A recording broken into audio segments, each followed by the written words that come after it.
नमस्कार। आकाशवाणी पटना के प्रादेशिक समाचार एकांश के सामयिक चर्चा कार्यक्रम में मैं आपका स्वागत करती हूँ। श्रोताओं, इस बार का संडे कुछ खास होने वाला है। इसकी वजह है यूनियन बजट। जी हाँ, केंद्रीय वित्त मंत्री निर्मला सीतारमण रविवार को संसद में बजट पेश करेंगी। संभवतः ये देश का पहला बजट होगा जो रविवार को पेश किया जाएगा। बहरहाल, बजट का नाम सुनते ही समाज के सभी वर्गों में उम्मीदें और आकांक्षाएं जाग जाती हैं। इस बार के केंद्रीय बजट में क्या होगा खास? वित्त मंत्री के पिटारे में कौन सी योजनाओं ने लिया है आकार और कैसा रहेगा अर्थव्यवस्था का मिजाज? कुछ ऐसे ही सवालों का जवाब देने के लिए आज हमारे साथ आकाशवाणी स्टूडियो में मौजूद हैं institute for human development IHT नई दिल्ली के निदेशक प्रोफेसर अलख नारायण शर्मा। आप जाने माने अर्थशास्त्री हैं। प्रोफेसर शर्मा, कार्यक्रम में आपका स्वागत, अभिनंदन। थैंक यू, नमस्कार। प्रोफेसर शर्मा, जैसा कि हमने शुरुआत में कहा कि बजट मतलब उम्मीदें, आकांक्षाएं। यहाँ हम आपसे जानना चाहेंगे कि पूरे देश को यूनियन बजट से सबसे बड़ी क्या उम्मीद रहने वाली है इस साल। साथ ही साथ हम समझना भी चाहेंगे कि आम आदमी इस बजट में किस तरह की राहत या फिर रियायत पाना चाहता है। बजट में हर साल लोग उम्मीद जरूर करते हैं आयकर में छूट दी जाए, लेकिन सबसे बड़ी जो देश की समस्या है, शिक्षा, रोजगार, इन चीजों में हर बजट से लोगों की उम्मीद होती है। और भारत तो तेजी से बढ़ती हुई अर्थव्यवस्था है ही, लेकिन अगर अपने देश में, जैसा कि मैंने कहा कि एक सबसे बड़ी चुनौती खास करके शिक्षित बेरोजगार, उनकी समस्या, वो दर हमारे यहाँ दुनिया में वन ऑफ द हाईएस्ट है। उसमें सरकार एक साल के बजट में वो उसमें कुछ हो भी नहीं सकता है, लेकिन कम से कम सरकार डायरेक्शन दे सकती है। इसका मतलब ये नहीं है कि पहले नहीं किया है, लेकिन एक ऐसी समस्या है जिसको डायरेक्शन देना है। दूसरी है कि दुनिया में जो अनसर्टेनिटी है, ट्रम्प ने जो टैरिफ लगाए हैं, अब हमारे यहाँ के बहुत से जो वस्तुएं हैं उनकी डिमांड कम गई है। अब चाइना ने तो जाके बहुत डाइवर्सिफाई कर लिया अपने प्रोडक्ट्स को। हम लोग क्या अपने निर्यातकों को हम लोग छूट देंगे? बहुत दे रहे हैं, दूसरे लोग उनको देंगे।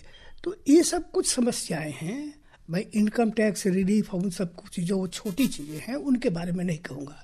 लेकिन शिक्षा, रोजगार, स्वास्थ्य और ये जो मैंने कहा कि अपने देश की कुछ वस्तुएं जिनका कॉम्पिटिटिवनेस बढ़ाना है।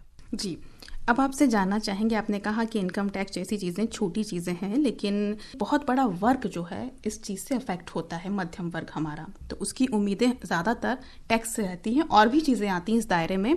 तो इस बार टैक्स के मोर्चे पर क्या कुछ राहत मिलने की उम्मीद है? इसके बारे में मैं प्रोफेसी करना, भविष्यवाणी करना बड़ा मुश्किल काम है।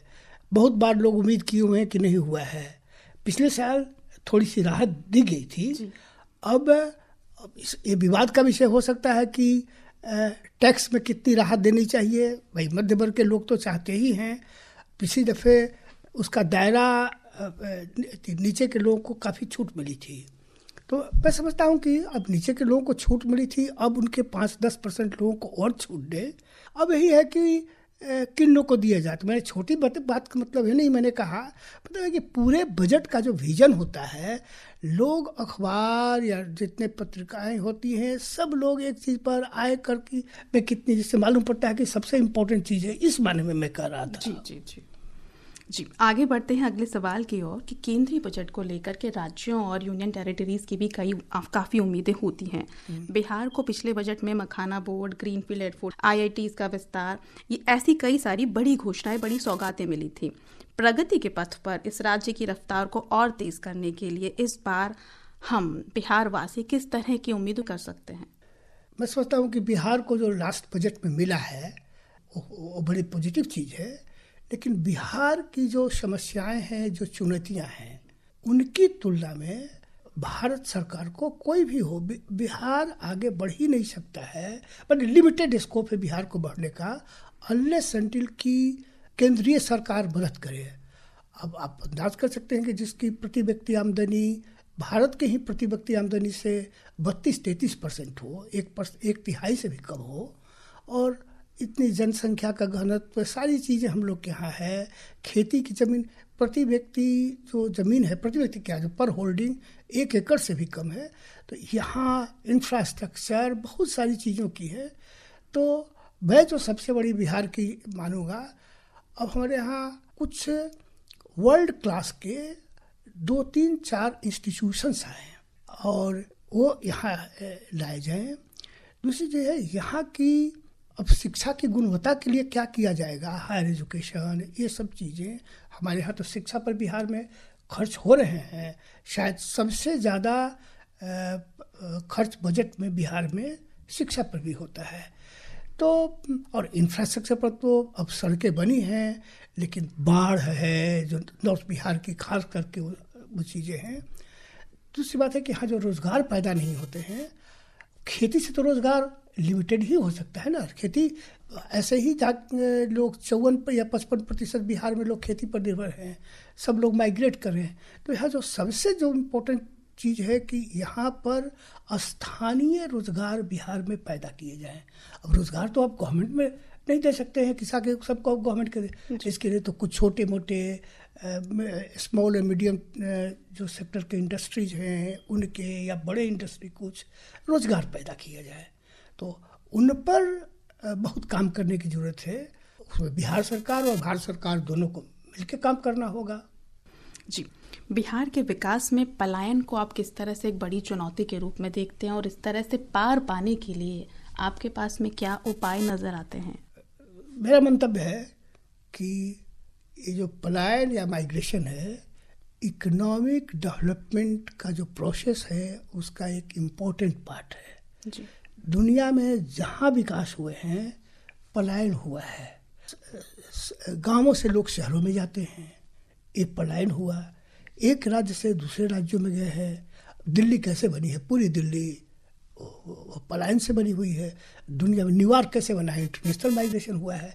तो ये जो भ्रांति बिहार में है कि पलायन रोक लो, ये होना नहीं है और होना चाहिए भी नहीं। जी। लेकिन इसका मतलब ये नहीं हुआ कि वो समाज, जैसे बिहार में हम लोगों ने जो स्टडी की है अपने इंस्टीट्यूट से, करीब करीब 60% जो गांव के परिवार हैं उनमें से कम एक सदस्य बाहर माइग्रेट करता है। तो अब युवक हैं बिहार में कम रह जाते हैं, बहुत चले जाते हैं। तो जो लोग एबल बॉडीड लोग हैं सारे चले जाते हैं, समर्थ लोग। ये चीज़ गलत है, ये चीज़ बहुत ही स्टेट के लिए ठीक नहीं है।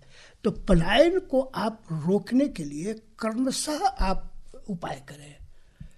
ठीक है, हम 5 साल के बाद इतना रोकेंगे, 10 साल में इतना करेंगे, 15 साल में। अब पलायन को रोकने का एक ही तो उपाय है कि आप रोजगार के अवसर बढ़ाएं, दूसरा तो कोई नहीं। यहाँ शिक्षा के स्तर को बढ़ाएं, यहाँ पर लोगों को, युवकों को उनके स्किल को डेवलप करें। तो ये सब चीज़ होगी। तो इसलिए आपके माध्यम से मैं कहना चाहूँगा कि पलायन से कम बिहार में बहुत तरह के फ़ायदे हुए हैं। ये कई तरह के रिसर्च हम लोगों ने जो किया है उनसे बात सामने आती है। जी, अगले सवाल की ओर बढ़ते हैं प्रोफेसर शर्मा। युवाओं की आपने बात करी, तो इस बजट में युवाओं और रोजगार को लेकर भी काफ़ी अपेक्षाएं हैं। स्टार्टअप और एमएसएमई सरकार की कई वर्षों से प्राथमिकताओं की लिस्ट में है। तो किस तरह से युवाओं को इस बजट से कुछ अच्छा मिलने की उम्मीद है और क्या कुछ मिलना चाहिए? युवाओं को तो 2 चीज़ें चाहिए, शिक्षा और रोजगार। क्वालिटी एजुकेशन मिले। हम लोग करते क्या हैं हर साल कि एक इंस्टीट्यूशन एक खोल दिया, एक IIT बढ़ गया, एक IIM बढ़ गया। कुछ बिहार में भी होता है, दूसरी जगह होता है। हम सोचते हैं कि भारत का जो क्राइसिस है कि हमारे पास क्वालिटी एजुकेशन एक सीमित वर्ग तक पहुंच पाता है। जब तक वो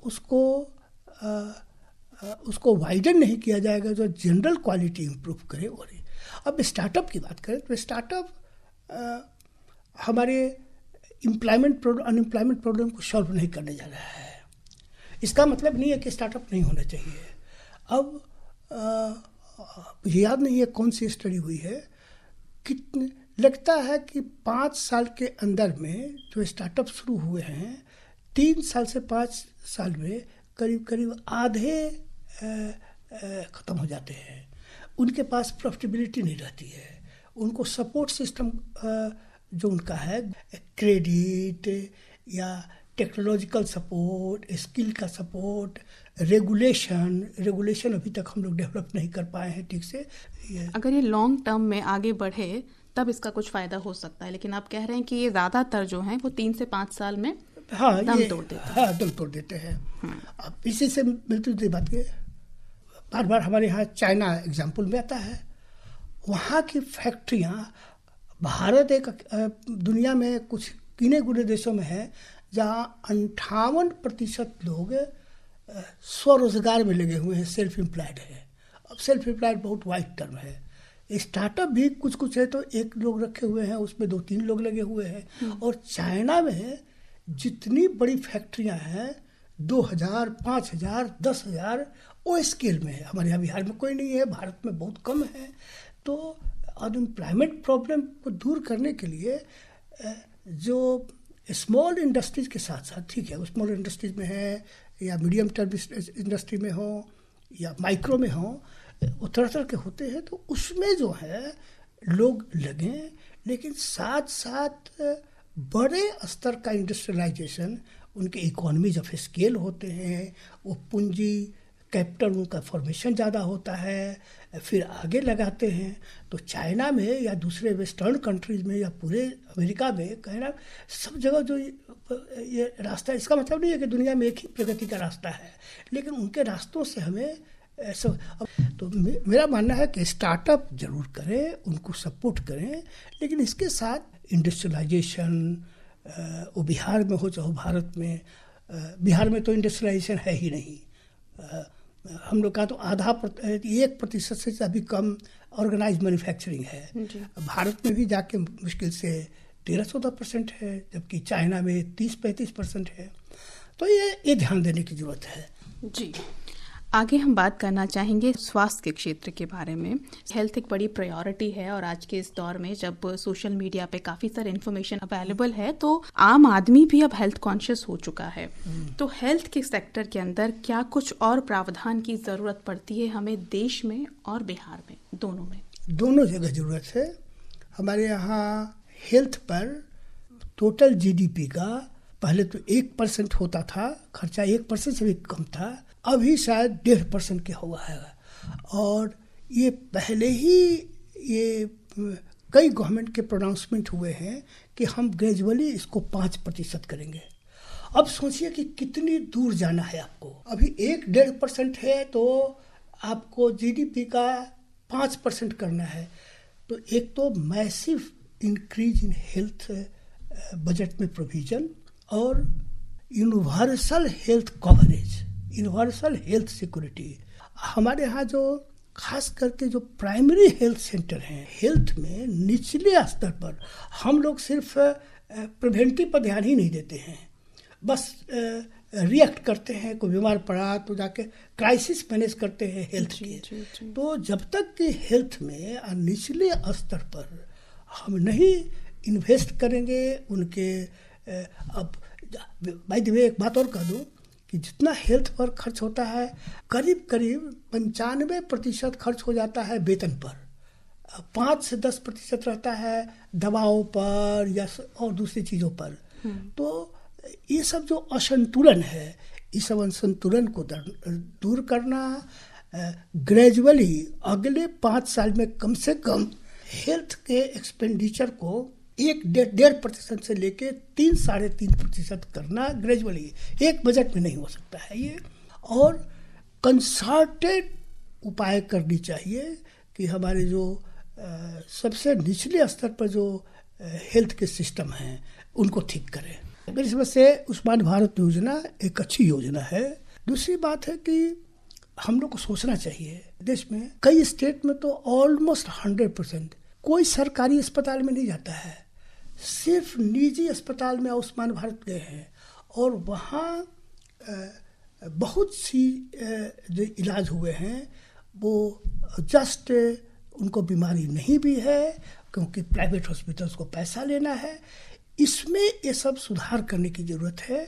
लेकिन वाकई में इस तरह की जो योजना है कॉन्सेप्चुअली ये बहुत ही साउंड है और फायदा भी हो रहे हैं, लेकिन अगर इसको साथ ही साथ मिसयूज भी हो रहा है, हाँ, जिसे रोके जाने की जरूरत है। हाँ, वही मैं मिसयूज की जो बात कर रहा हूँ। जी, तो अब आगे आपसे जानना चाहेंगे महिलाओं के आर्थिक सशक्तिकरण में इस बजट में क्या नए प्रावधान हम देखना चाहते हैं।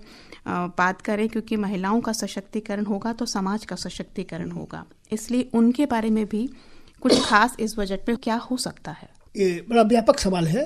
सशक्तिकरण कई तरह के हो सकते हैं, लेकिन हम आर्थिक सशक्तिकरण की बात अभी से कर रहे हैं। जी। तो आप जानती होंगी कि अभी भी 40% महिलाएं ही भारत में काम करती हैं और उसमें करीब करीब 80 से 85% वो स्वरोजगार में लगी हुई हैं। अनपेड फैमिली वर्कर हों, अपने खेत में लगी हुई हों या कुछ लगी हुई हों, उनकी प्रोडक्टिविटी बाय द वे जो एक दैनिक मजदूर होता है उसकी आमदनी से भी कम आमदनी है। तो एक ही उपाय है उनका सशक्तिकरण का कि जिस रोजगार में वो लगी हुई हैं उसकी प्रोडक्टिविटी को बढ़ाना। तो अब जब बिहार में जीविका है, माइक्रो फाइनेंस में लगी हुई है, उसकी कैसे प्रोडक्टिविटी बढ़ाई जाए, उनकी प्रोडक्टिविटी बढ़ाने के लिए एक बड़ा सा पैकेज हो, हर राज्य में हो जी। एक तो हम ये, दूसरी बात कहेंगे कि भाई हायर एजुकेशन में भी महिलाएं सिर्फ साइंस एंड टेक्नोलॉजी इंजीनियरिंग छोड़कर सब जगह करीब करीब बराबर हो गई हैं। इन महिलाओं का, शिक्षित महिलाओं का पुरुषों के मुकाबले, शिक्षित पुरुष के मुकाबले बेरोजगारी 50% ज़्यादा है। तो एक कैसे ये इसको दूर किया, एक तरफ तो उनका वर्कफोर्स पार्टिसिपेशन लो है, अब बेरोजगारी 50% ज़्यादा है, उसको तो एक कंसर्टेड एक फोकस अभियान चले जो महिलाओं को ऑर्गेनाइज सेक्टर में इंक्लूडिंग सरकार में भी, तो भी किसी ने अनुमान लगाया है कि केंद्र सरकार और राज्य सरकार दोनों को जोड़ ले वैकेंसी को तो 75 लाख 1 करोड़ वैकेंसी है स्टेट और सेंटर मिला के अभी सरकार में। तो महिलाओं को किस तरह से करें और उनके इंटरप्राइज को, जैसा कि मैंने कहा कि उनकी प्रोडक्टिविटी बढ़ाने के लिए एक फोकस उपाय हो। जी, अब बात करते हैं वैश्विक आर्थिक हालात की।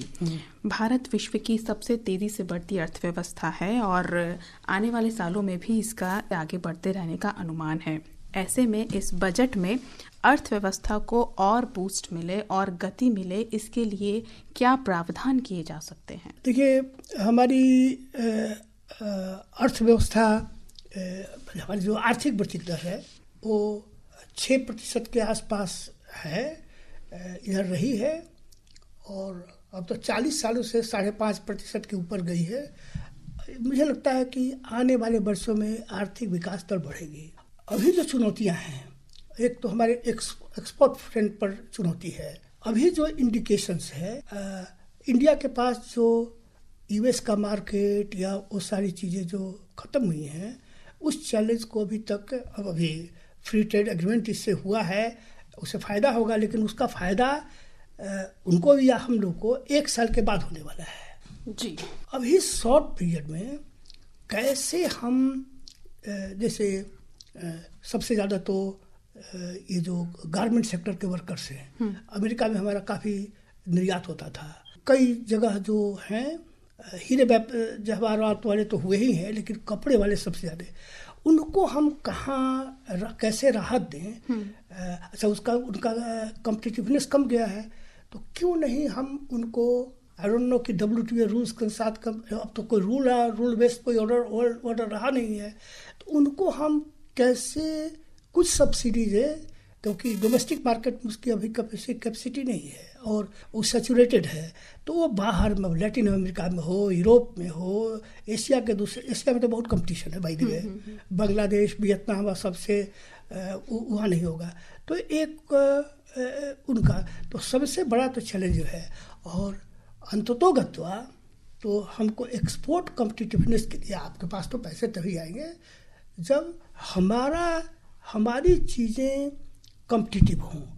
हमारे प्रोडक्ट अब सभी चाइना के सब इंडस्ट्रियल प्रोडक्ट्स कॉम्पिटिटिव है, हमारे नहीं होते, तो हमको अपने प्रोडक्ट बढ़ाने चाहिए।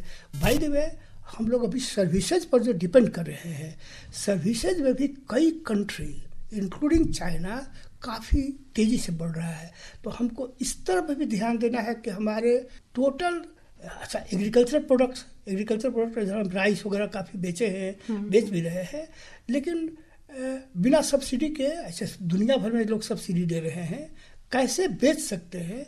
अभी गेम यही हुआ है कि अब कितना फ्री ट्रेड एग्रीमेंट करते हैं, अपने प्रोडक्ट को कैसे कम्पिटिटिव करते हैं वैश्विक चैलेंज को फेस करने के लिए। शॉर्ट में आपसे जानना चाहूँगी कि इस पूरे हालात का जो ये वैश्विक घटनाक्रम चल रहा है, आर्थिक जो हालात बने हुए हैं, उसका बजट पर कितना असर आप देख रहे हैं? इन चीज़ों में जहाँ जहाँ प्रभाव पड़े हैं उनको अब दो चीज़ें हो सकती हैं कि हम उनको मार्केट खोजें, मार्केट खोजने के लिए उनको हम एक्सपोर्ट से सब्सिडी दें जो दूसरे कंट्री में वो कर सकें, और दूसरा नहीं होता है तो जाके आप वर्कर को, बहुत से रिट्रेंच हो चुके हैं तमिलनाडु वगैरह में, कई तो स्टडी वहाँ के गवर्नमेंट ने भी कहा है। तो ये सब चीज़ें रही। बजट पर इस तरह का हो सकता है, हमारे यहाँ private investment, domestic foreign direct investment इधर कम रहा है जी। पहले जितना था उससे कम है। इन्वेस्टमेंट होगा तभी एम्प्लॉयमेंट होगा, ग्रोथ होगा, उसी से सब जीता हुआ है। उसको अट्रैक्ट करने के लिए ये क्या कर सकते हैं, एक चीज़ें तो हुई है, लेबर कोड्स बने हैं, जो बाहर के इन्वेस्टर्स हैं उनको ये अट्रैक्ट करेगा, क्योंकि वो लोग सिंप्लीफाइड चाहते हैं कि लेबर लॉज हो, और इन्वेस्टमेंट के लिए वो उनके लिए वो दिखाई देगा जी। कार्यक्रम के अंतिम पड़ाव पर हम पहुंच चुके हैं और यहाँ हम आपसे जानना चाहेंगे कि जो बजट है वो विकास और राजकोषीय संतुलन के बीच कैसे बैलेंस बना पाएगा। भारत में फिस्कल डिफिसिट या राजकोषीय घाटा है, उसको पहले से काफ़ी इम्प्रूव किया है।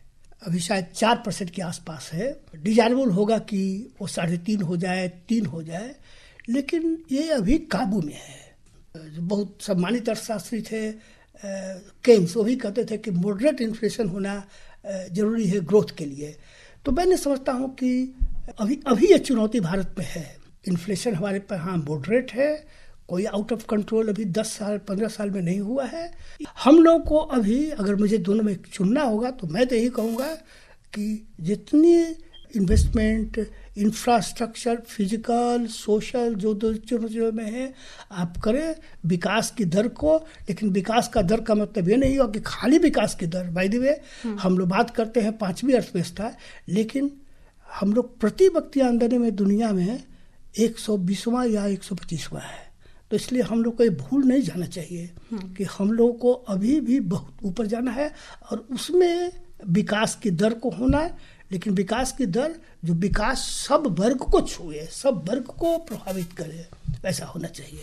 जी, हम उम्मीद करते हैं कि आने वाला जो यूनियन बजट है वो विकसित भारत, इंक्लूसिव ग्रोथ और संतुलित विकास की छवि से भरा हुआ होगा।